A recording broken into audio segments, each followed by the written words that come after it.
श्रोताहो नमस्कार. आपण ऐकताय हिंदवी रेडिओ 89.6 मैत्र जीवांचे. श्रोताहो, आज जागतिक रेडिओ दिन. दरवर्षी 13 फेब्रुवारी रोजी हा दिवस साजरा केला जातो, ज्याचा मुख्य उद्देश रेडिओचं महत्त्व, माहितीची देवाणघेवाण आणि मनोरंजन यातील त्याची भूमिका अधोरेखित करणे. 13 फेब्रुवारी 1946 रोजी संयुक्त राष्ट्रसंघाने पहिल्यांदा रेडिओ प्रसारण केले होते, त्यामुळे या दिवसाची निवड करण्यात आली. रेडिओ हे आजही सुलभ, टिकाऊ आणि दुर्गम भागापर्यंत माहिती पोहोचवणारं प्रभावी माध्यम आहे.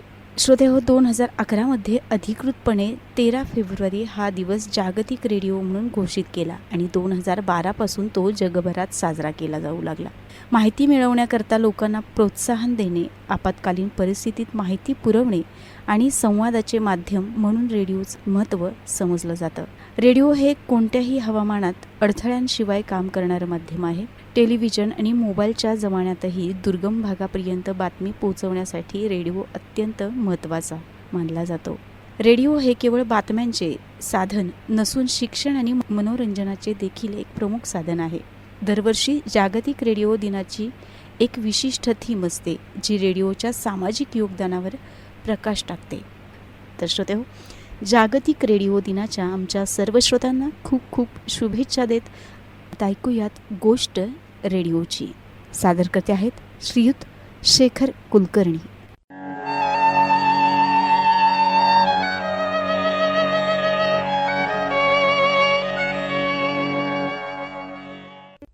श्रोते हो, एकेकाळी घरात टीव्ही नव्हता, मोबाईल तर स्वप्नातही नव्हता, पण तरीही संपूर्ण घर एकत्र बसायचं, कारण रेडिओ लागलेला असायचा. श्रोते हो, आज जागतिक रेडिओ दिनानिमित्त आपण सगळेच परत जाणार आहोत त्या जुन्या दिवसात, जेव्हा बातम्यांना आवाज होता, गाण्यांना वाट होती आणि रेडिओ हा घरातला एक सदस्यच होता. मी आहे शेखर कुलकर्णी आणि तुम्ही ऐकत आहात गोष्टी रेडिओच्या. चला तर मग आठवणींची ट्युनिंग जुळवूया. श्रोते हो, आज रेडिओ मोबाईलमध्ये आलाय, ॲपमध्ये आलाय, पण त्याचा आवाज अजूनही मनाच्या त्या जुन्या कप्प्यात तसाच आहे. कारण रेडिओ फक्त ऐकायचा नसतो, तर तो अनुभवायचा असतो. जागतिक रेडिओ दिनानिमित्त त्या सगळ्या आवाजांना, आठवणींना आणि न बोलता साथ देणाऱ्या त्या मित्राला मनापासून सलाम.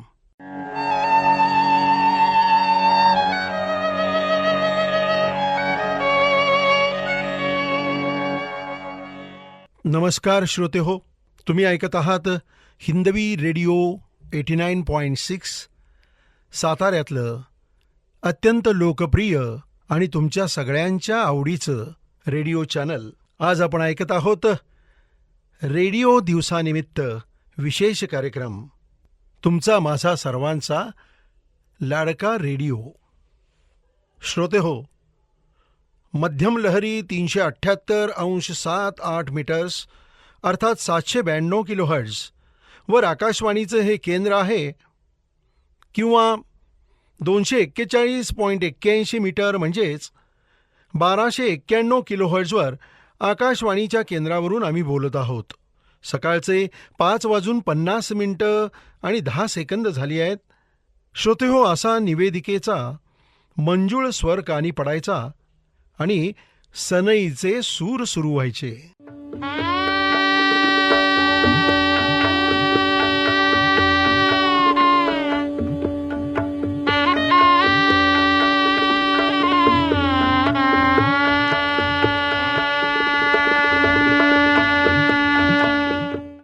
कधी सांगली, कधी पुणे, तर कधी मुंबई, अशी वेगवेगळी केंद्र.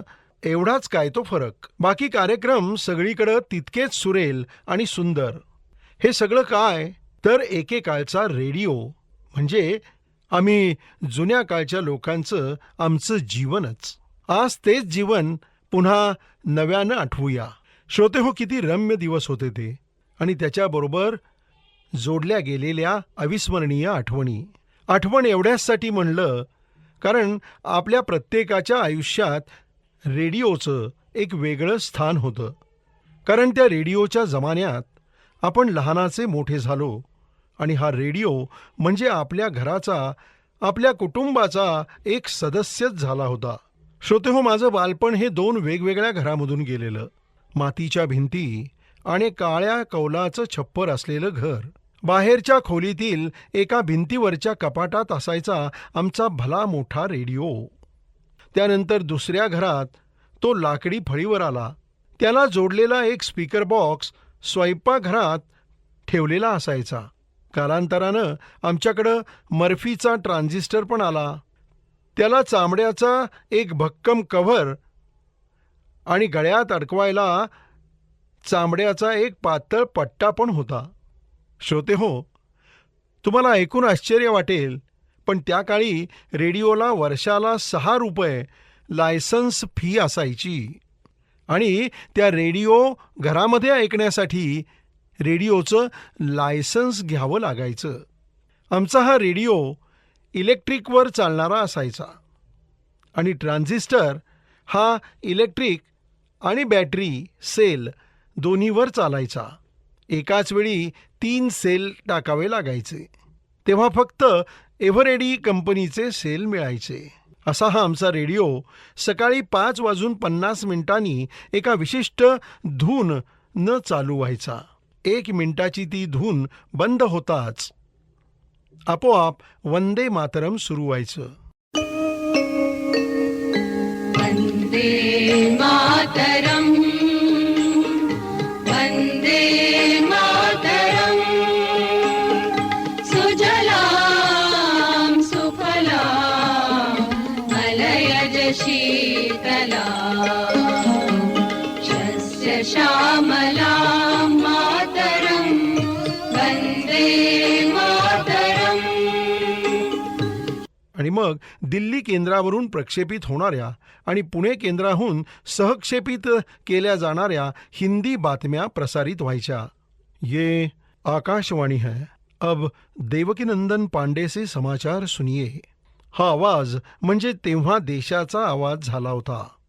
एकदा बातम्या संपल्या की मग प्रभातवंदन आणि लगेचच भक्तिगीतांचा कार्यक्रम सुरू व्हायचा. दिवसाची खऱ्या अर्थानं मंगलमय सुरुवात असायची ती. घनश्याम सुंदरा श्रीधरा अरुणोदय झाला, उठी लवकरी वनमाळी उदया चळी मित्र आला.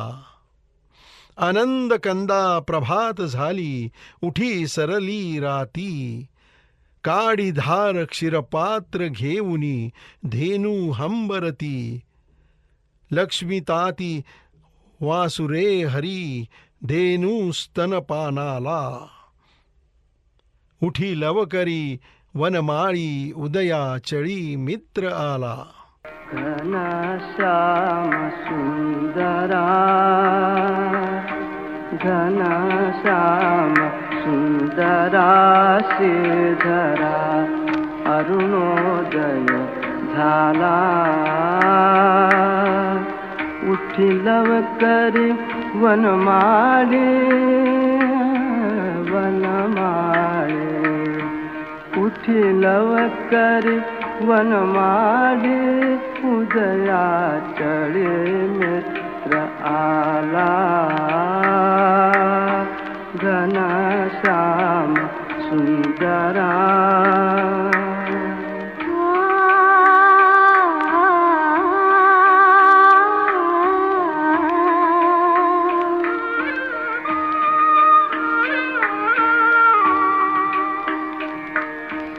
आनंद कंदा प्रभात झाली, उठी सरली राती. उठी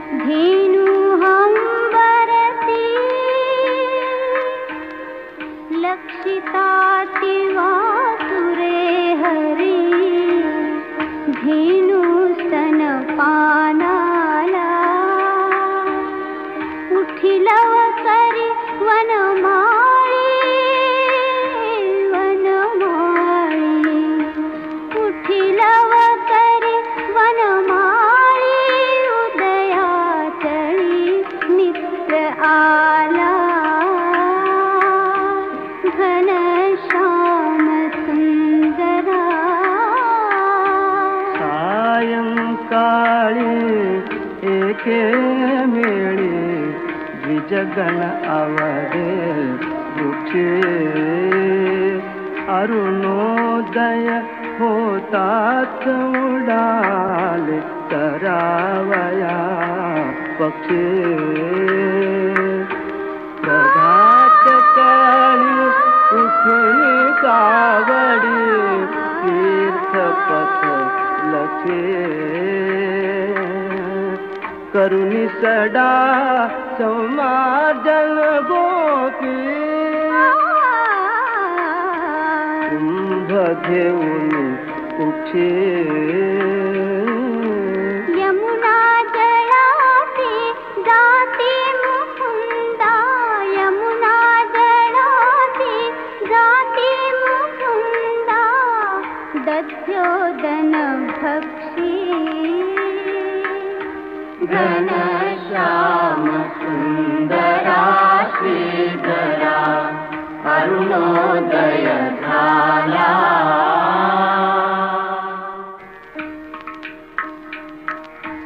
घनश्याम सुंदरा घनश्याम सुंदरा श्रीधरा अरुणोदय झाला. या भूपाळी बरोबर लता मंगेशकर यांची रंगा येई वो विठाई विठाई माझी कृष्णाई कान्हाई किंवा पैल तोहे काऊ कोकताहे शकून गे माये सांगताहे किंवा भेटी लागी जीवा लागली से आस पाहे रात्रंदिवस वाट तुझी असं भक्तिमय संगीत चालू असायचं. याला जोड म्हणून पंडित भीमसेन जोशी यांची इंद्रायणी काठी देवाची आळंदी लागली समाधी ज्ञानेशाची किंवा मोठी तान आळवत जे का रंजले गांजले त्यासी म्हणे जो आपुले अशी भक्तिगीतं धीर गंभीर आवाजात ऐकू यायची. बाबूजींचं समाधी साधन संजीवन नाम हे 6:20 हटकून असायचंच. शाळेच्या दिवसात क्लासला जाण्यासाठी हे गाणं झालं की सायकलचं पायंडल मारायचं. घड्याळ कधी बघावंच लागत नव्हतं. बऱ्याच वेळा घड्याळ असायचं पण नाही. सगळं काही चालायचं ते रेडिओवरच्या घड्याळानुसार. सकाळी चहाचा घोट घेत घेत 6:55 संस्कृत बातम्या चालू व्हायच्या. ते आम्हाला त्यावेळी काही कळत नव्हतं, पण दररोज ते सुरुवातीचं पठण ऐकून आमचं हे पठण अगदी पाठ झालेलं होतं. इयम् आकाशवाणी सम्प्रति वार्ताः श्रूयन्ताम् प्रवाचकः बलदेवानंद सागरः. पुढे आम्ही कॉलेजला जाईपर्यंत कितीतरी वर्षे तोच आवाज ऐकत होतो. संस्कृत फार कुणाला काही समजत नव्हतं, पण आतून आईचा आवाज मात्र यायचा. अरे संस्कृत बातम्या झाल्या, अंघोळीला जा. सकाळी 7 वाजता 5 मिनिटाच्या हिंदी बातम्यांच्या सुरुवातीला बातमीदार एक आवंडा गिळून म्हणायचा, ये आकाशवाणी है, अब सुब्रमण्यम स्वामी से समाचार सुनिए. बरोबर 7:05 घोषणा ऐकू यायची. आकाशवाणी पुणे सुधा नरवणे किंवा भालचंद्र कुलकर्णी आपल्याला प्रादेशिक बातम्या देत आहेत. ठळक बातम्या. सुधा नरवणे काय आणि भालचंद्र कुलकर्णी काय, त्यांचा आवाज आजही आठवतो. अत्यंत स्पष्ट आवाजात आणि 10 मिनिटात त्यावेळचं जग सगळं समजून जायचं. श्रोतेहो, सकाळी 8 वाजता हिंदीतून, मग 8:10 इंग्रजीमधून दिल्ली केंद्रावरच्या बातम्या प्रसारित व्हायच्या. त्यानंतर 8:30 वाजता दिल्ली केंद्रावरून प्रसारित होणारे मराठी बातमीपत्र हे दत्ता कुलकर्णी, नंदकुमार कारखानीस, माधुरी लिमये किंवा मृदुला घोडके त्यावेळी सादर करायच्या. आजही त्यांचे आवाज कानात अगदी बसलेले आहेत.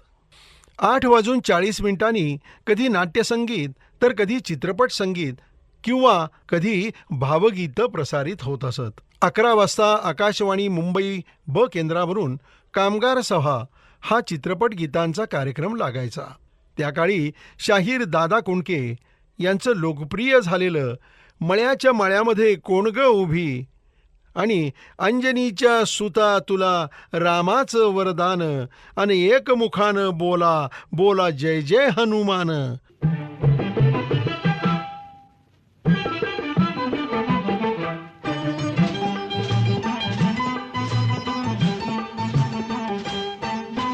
माळ्याच्या मळ्यामध्ये कोण ग उभी, राखण करते मी रावजी, माळ्याच्या मळ्यामध्ये कोण ग उभी, राखण करते मी रावजी, रावजी हात नका लावूजी, पाहे कुणीतरी, रावजी हात नका लावूजी, पाहे कुणीतरी.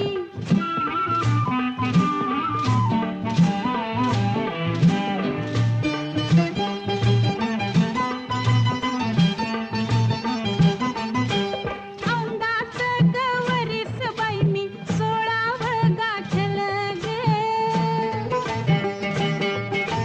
चोळी दाटली अंगाला बाई कापड का फाटलं ग,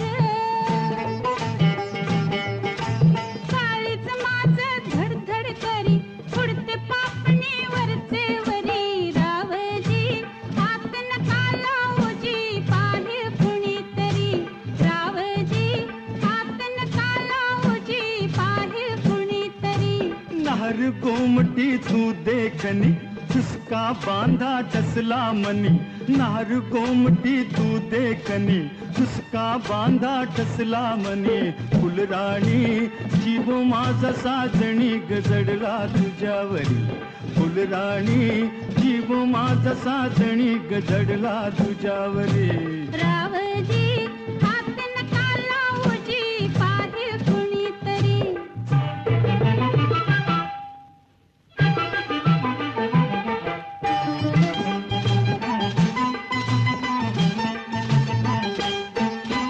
माळ्याच्या मळ्यामध्ये कोण ग उभी, वांगी तोडते मी रावजी, रावजी हात नका लावूजी, पाहे कुणीतरी, रावजी हात नका लावूजी, पाहे कुणीतरी.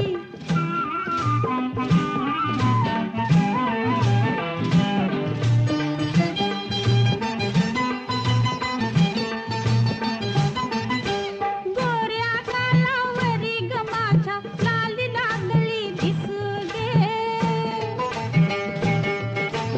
अंघोळीला बसले माझं मलाच येई हसू ग, पदर राहीना खांद्यावरी पिसाट वार भरलं उरी, रावजी हात नका लावूजी, पाहे कुणीतरी, रावजी हात नका लावूजी, पाहे कुणीतरी. शुक्राची ग तू चांदणी, लाजू नको ग नाही कुणी, शुक्राची ग तू चांदणी, लाजू नको ग नाही कुणी, मंजुळा जीव तुझ्यावर कुळा ग झाला करो करी, मंजुळा जीव तुझ्यावर कुळा ग झाला करो करी. माळ्याच्या मळ्यामध्ये कोण ग उभी, वांगी तोडते मी रावजी, रावजी हात नका लावूजी, पाहे कुणीतरी.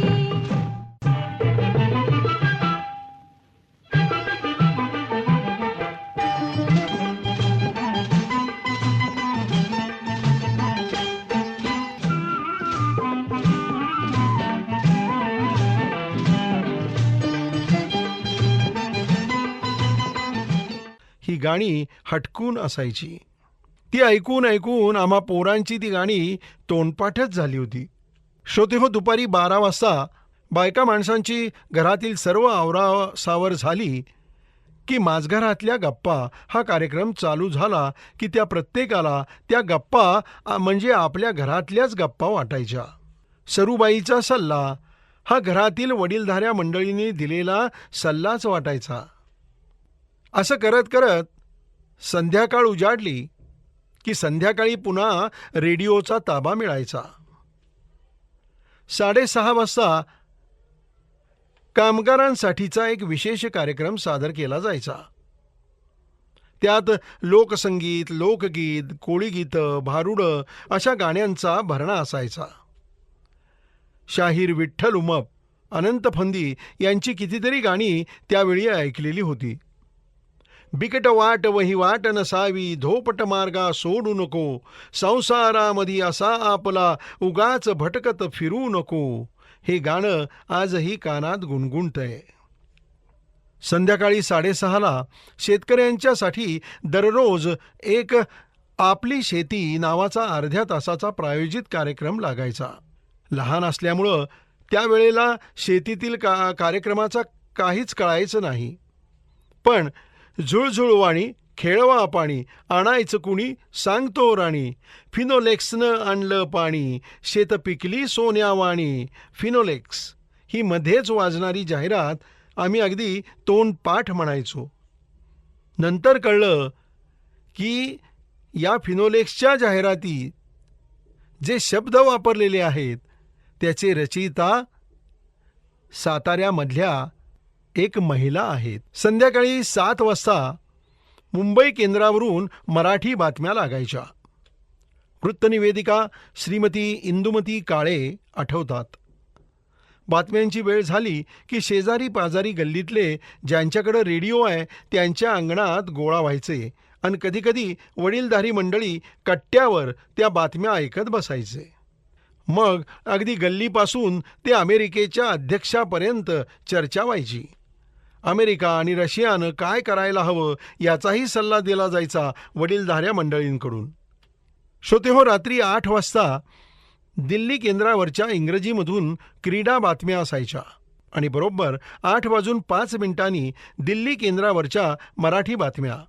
आणि आकाशवाणी दत्ता कुलकर्णी किंवा नंदकुमार कारखानीस आपल्याला बातम्या देत आहेत असा दमदार आवाज घरात घुमायचा. घरातील लोकांची जेवणं व्हायची तोपर्यंत 9 वाजलेले असायचे. मग नभोवाणी आणि मित्रमंडळ सादर करत आहे एक नाटिका असा एक श्रवणीय अर्ध्या 1 तासाचा नाट्यप्रयोग लागायचा. ते ऐकत असताना आपण प्रत्यक्ष ते नाटक अगदी अनुभवतोय असाच भास निर्माण व्हायचा. तोपर्यंत घरात, अंगणात गाद्या, गिरद्या, गोधड्या, वाकळ असं काही बाई टाकून झोपण्याची तयारी केलेली असायची. आणि नेमकं त्याच वेळी जुन्या हिंदी गीतांचा कार्यक्रम चालू व्हायचा. मग मोकळ्या हवेत अंथरुणावर लोळत पडत ही सुमधूर श्रवणीय गाणी ऐकत कधी झोप लागायची ते कळतही नव्हतं. असंच रात्री 9 वाजता प्रसारित होणारा आणखी एक साप्ताहिक लोकप्रिय कार्यक्रम मराठी चित्रपट संगीताचा आपली आवड, की ज्यात पत्राने लोक मराठी गाणी आकाशवाणी केंद्राला कळवायचे आणि मग ज्या गाण्यासाठी जास्त पत्र आलीत ती गाणी मग आपलं नाव घेऊन त्या कार्यक्रमात लावली जायची. सूर्य मावळतीला गेल्यावर संध्याकाळी सांजधारा म्हणून एक भावगीतांचा कार्यक्रम चालू व्हायचा. त्या कार्यक्रमात अशी पाखरे येती आणिक स्मृती ठेवूनी जाती किंवा संथ वाहते कृष्णामाई, तीरावरल्या सुखदुःखांची जाणीव तिजला नाही, संथ वाहते कृष्णामाई, ही आणि अशी अनेक सुमधुर गाणी अरुण दाते आणि सुधीर फडके यांनी गायलेली भावगीतं आजही मनात घर करून राहिलेली आहेत. असाच एक 9:30 वाजता रेडिओवर गंमत जम्मत हा लहान मुलांचा कार्यक्रम लागायचा.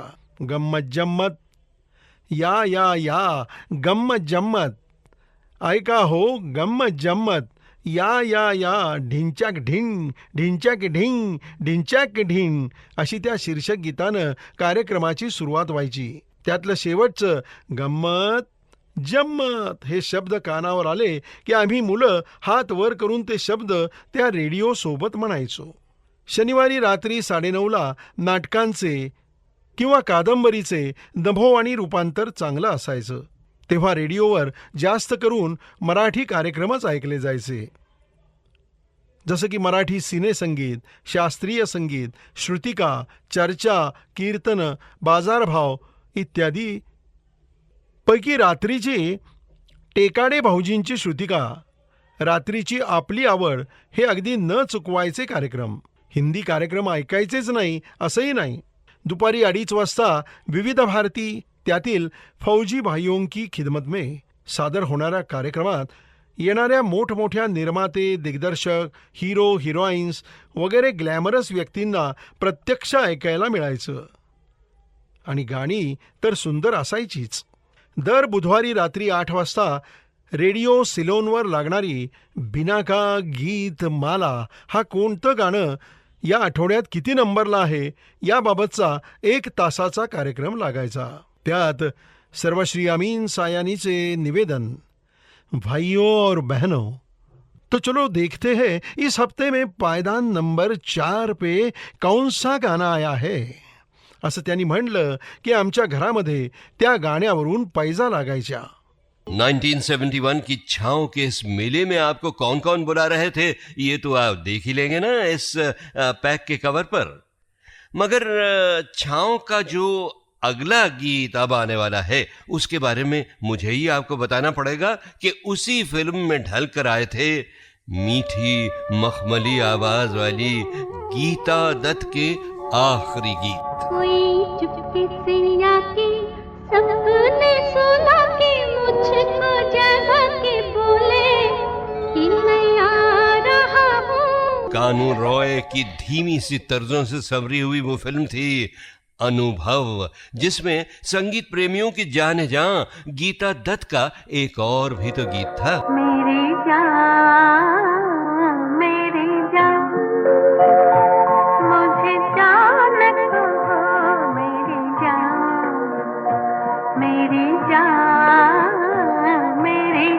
और उसके बाद मधुर चरित्र और सहमी सी तबीयत की उस बेमिसाल गायिका की सेहत भी बिगड़ने लगी और तकदीर भी.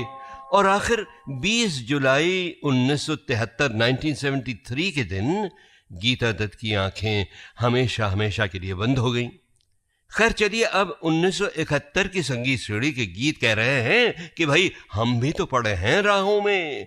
लेकिन बहनों भाइयों, उस साल से कई ऐसे गाने गीतमाला में आने लगे जिनके राइट्स न HMV लेबल वालों के पास थे और न ही सारेगामा वालों के पास है. इसलिए गीतमाला की छाव में हम उन्हें बजा नहीं पाएंगे. यही हाल था उस साल के गीत नंबर 32 का. बोल थे सोना लई जाए रे. आशा पारे को धर्मेंद्र की फिल्म थी वो मेरा गांव मेरा देश. और पायदान नंबर 31 पर आशा पारेख ने अपना साथी बदला, यानी धर्मेंद्र को छोड़ राजेश खन्ना से कहने लगी आन मिलो सजना. यहाँ वहाँ सारे जहाँ में तेरा राज है, यहाँ वहाँ सारे जहाँ में तेरा राज है. जवानी ओ दीवानी तू जिंदाबाद, जवानी ओ दीवानी तू जिंदाबाद. तेरे ही तो सर पे मोहब्बत का ताज है, तेरे ही तो सर पे मोहब्बत का ताज है. जवानी ओ दीवानी तू जिंदाबाद, जवानी ओ दीवानी तू जिंदाबाद. कोण जिंकतंय कोण हरतंय यापेक्षा आपला अंदाज बरोबर आल्याचा आनंद सर्वाधिक असायचा. तो अमीन सायानी म्हणजे प्रत्येकाला आपल्या घरातील माणूसच वाटायचा. इतकं जिवंत ते सादरीकरण कानाला आणि मनाला भावायचं. श्रोते हो, बिनाका गीतमालाचा वार्षिक कार्यक्रम म्हणजे गाण्यांची मेजवानीच. आमच्या काळातल्या गाण्यांशी आमचं भावविभोर विश्व निगडीत होतंच की. आम्ही कागद पेन घेऊन ती यादी लिहून काढायचो. वर्षभरातल्या आपल्या आवडत्या गाण्यांशी ती ताडून पाहायचो. अमीन भाईंचा आश्वासक, आपला असा वाटणारा आवाज, ती गाणी, ते गायक, वाह, असं दिग्गज कलाकार ज्या शतकात जन्मले त्याच शतकात आपलाही जन्म झाला आहे या सुखद जाणीवेनं आजही किती धन्य वाटतंय. तर हवा महल कार्यक्रमात वेगवेगळ्या पुरातन ऐतिहासिक वास्तू स्वतः इतिहास कथन करायच्या. फौजी भाइयों की पसंद के फिल्मी गाणे जीवाचा कान करून ऐकायचो. या कार्यक्रमासोबत मदमस्त गाण्यांचा जो सिलसिला सुरू व्हायचा तो थेट रात्रीपर्यंत. श्रोते हो, ते झुमरी तलैया नेमकं कुठल्या राज्यात आहे बरं, हे कधी माहिती आहे? पण या गाण्यांची पसंती कळवणाऱ्यांमध्ये झुमरी तलैया या गावचं नाव मात्र नक्की असायचं. सर्वच जण बेला के फूल हा कार्यक्रम संपताच निद्रा देवीची आराधना करायचे आणि सरते शेवटी रेडिओ बंद व्हायचा. श्रोते हो, तुमच्याही रेडिओच्या अशाच काही जुन्या आठवणी नक्की असतील. या आणि अशा कितीतरी रेडिओच्या आठवणी मनात अगदी घर करून उभ्या असतात. निर्जीव असला तरी घराघरातील तो एक हक्काचा आपलेपणाचा सदस्य होता. एक वेळ आपण चुकू, पण तो रेडिओ मात्र कधीच चुकत नव्हता. टीव्हीच्या काळात जरी डोळे सुखावले असले तरी पण कान आणि मन मात्र त्या जुन्या आठवणीतच गुरफटून राहिले. हा रेडिओच आमचा सुखदुःखाचा साथी होता.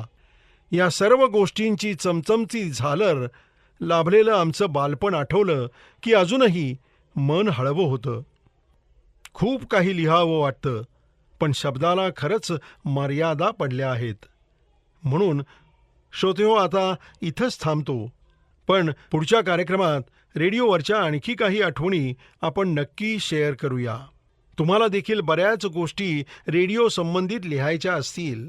तोपर्यंत तुम्हीही जागवा तुमच्या त्या रम्य आठवणी आणि डुंबून जा त्यामध्ये. आणि त्या आठवणी आपल्या हिंदवी रेडिओ 89.6 या साताऱ्यातल्या तुमच्या अत्यंत लाडक्या आणि जवळच्या रेडिओ वाहिनीवर तुमच्या त्या आठवणी आम्हाला आमच्या व्हॉट्सॲप मोबाईलवर नक्की पाठवा. आमचा व्हॉट्सॲप मोबाईल क्रमांक तर आता तुम्हाला नक्कीच पाठ झालेला असेल. 7796 896 896. बरोबर ना? 7796 896 896. तर या आमच्या व्हॉट्सॲप मोबाईलवर तुमच्या रेडिओच्या तुमच्या जमान्यातल्या काही आठवणी असतील तर नक्की शेअर करा. आपण त्या पुढच्या कार्यक्रमात नक्कीच आपल्या रसिक प्रेक्षकांना वाचून दाखवू, रसिक श्रोत्यांना वाचून दाखवू. तेव्हा आज इथंच थांबूया. धन्यवाद.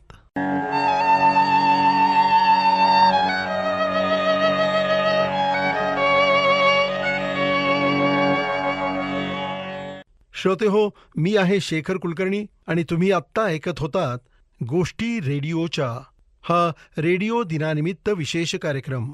पुन्हा भेटूच या, पण तोपर्यंत रेडिओ ऐकत रहा, कारण आवाज कधीच जुना होत नाही. धन्यवाद.